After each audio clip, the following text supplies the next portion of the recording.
Hey, doing everyone? Juan Romero here from SwitchWatch. Welcome to my review of Phogs on the Nintendo Switch, which I played mostly with my 6-year-old daughter. Let's jump in and find out whether this is worth your hard-earned cash and start with the gameplay.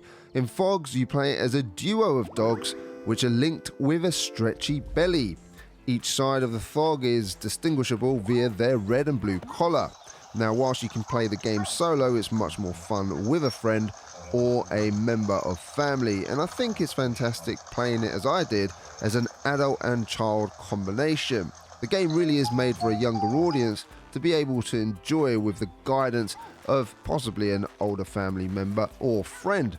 With the Switch, you can play locally by either using a Joy-Con or a Pro Controller each, or alternately you can play online. The game's very simple in its mechanics. To give you an idea, my daughter, who is 6, was able to grasp the mechanics within the game very quickly. Barking, biting and bouncing is the name of the game, and stretching one end of your Phog to another helps traverse some of the obstacles within the 3 worlds. Using the ability of a stretchy dog belly to solve some puzzles too is often hilarious. Stretching your Phog in the opposite directions to get that full Phog stretch effect is just so funny. The levels consist of numerous obstacles to traverse, but sprinkled in there are a number of puzzles to solve too. And what's really cool is the variety within the levels themselves. Now, some are larger, others are a sequence of mini-games, which are rather imaginative in how you need to either play the mini-game. For example, you can play air hockey, which requires you and another to stretch your Phog to have a bigger surface area and then to ping back that puck to try and score. Other parts of levels require you to navigate them in a way which needs you to manipulate your Phogs so you can get from one part to another. Navigating platforms requires, say, the blue end to bite down or grab onto a ledge, while the red end can sort of swing and then stretch out to get to the next, swinging the left behind blue Phog. Now, you and a partner in crime will need to communicate to make sure that the blue Phog lets go of its bite once the red has bitten down on the next ledge. Now, that sounds more complex than it is, but suffice to say, you will need to communicate to be successful. And at times, with a younger person playing the game, they may not have the patience like you do, so playing this in small bursts is recommended when playing with a younger one. Now, it's rather weird in terms of controlling the Phogs and might take you a little bit of getting used to.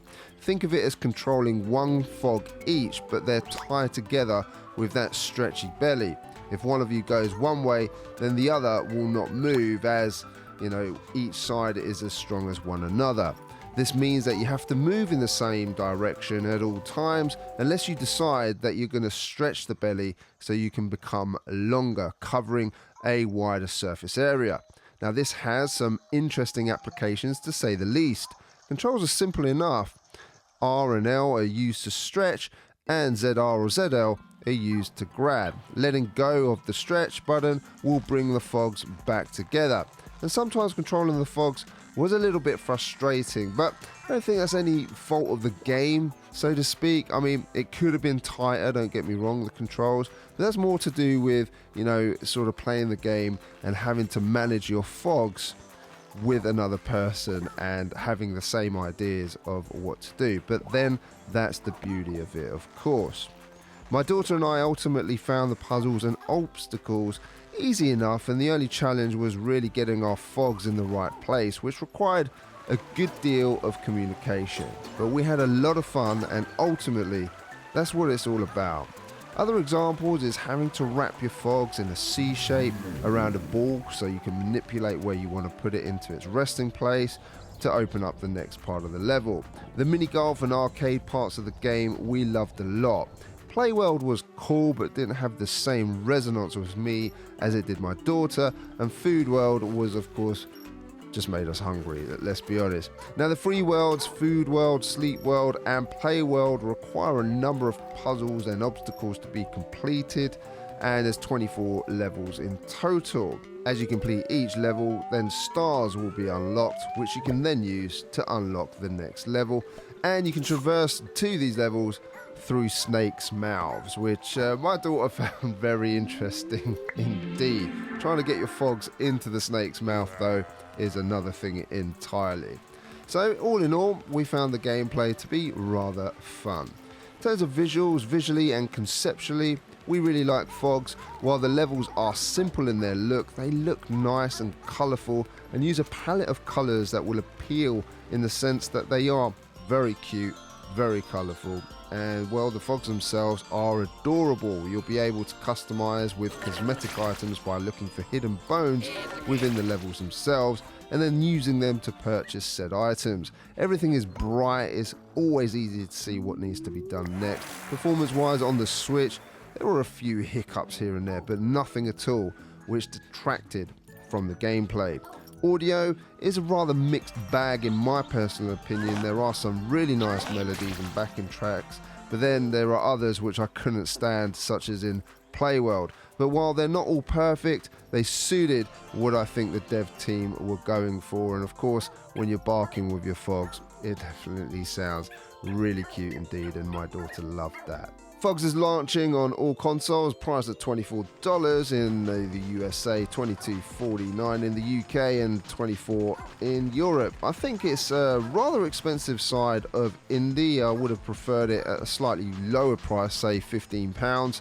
There are 24 levels here spread over 3 worlds, and there are some collectibles like the bones that you need to find. But it's not going to take you much longer than a day or two to complete this game, and if you're in no rush for a co-op game, then maybe wait for a sale. Verdict wise then, Phogs is the perfect game in my opinion for a parent and child to play together. In that regard, I think the development team have nailed the brief. Cute, colourful, super simple to pick up and play.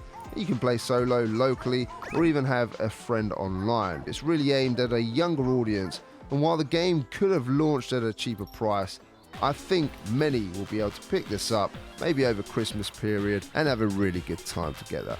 A 7.5 out of 10 from me, ladies and gentlemen, and if you enjoyed this review, please hit that thumbs up for us, that really helps us out. And if you are new here, consider subscribing and hitting that bell notification so you don't miss another one of our videos. Up above now, I'm going to put some other videos that we've made in the past week, so you can check it out. We'll see you over there. Take care, everybody, and I'll see you again on the next one.